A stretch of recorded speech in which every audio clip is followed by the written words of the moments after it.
আওয়ামী লীগকে নিষিদ্ধের আড়ালে দেশে সাজানো নাটকীয়তা চলছে বলে অভিযোগ করেছেন বিএনপির স্থায়ী কমিটির সদস্য মির্জা আব্বাস। তিনি বলেছেন, যারা আওয়ামী লীগের পুনর্বাসন নিয়ে বিএনপির বিরুদ্ধে অভিযোগ তুলতে চায় তারা দেশ এবং জনগণের শত্রু। এদিকে ক্ষমতায় থাকতেই জনবান্ধব সংস্কার করে দৃষ্টান্ত স্থাপন করতে অন্তর্বর্তী সরকারের প্রতি আহ্বান জানিয়েছেন দলটির সিনিয়র যুগ্ম মহাসচিব রুহুল কবির রিজভী। শফিকুল হকের প্রতিবেদন। গণহত্যার দায়ে ফ্যাসিস্ট আওয়ামী লীগ ও এর নেতৃত্ব দেয়া পলাতক শেখ হাসিনার বিচার এখন সময়ের দাবি। সম্প্রতি আন্দোলনের মুখে দলটির বিরুদ্ধে সরকারের নেওয়া পদক্ষেপকে স্বাগত জানিয়েছে প্রায় সব রাজনৈতিক দলই। তবে আওয়ামী লীগকে পুনর্বাসন ইস্যুতে বিএনপিকে জড়ানোয় সন্দেহ দেখছেন দলটির স্থায়ী কমিটির সদস্য মির্জা আব্বাস।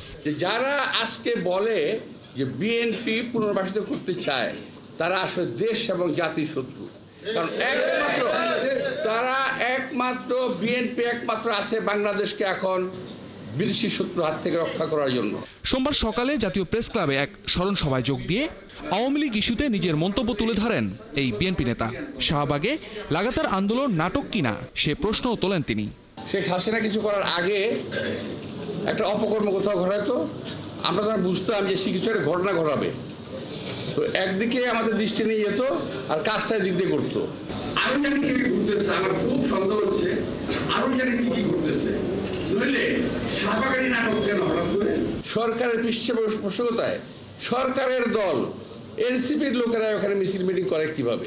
আওয়ামী লীগ নিষিদ্ধ করতে হবে, তো আওয়ামী লীগ নিষিদ্ধ করতে না করছে কে ভাই?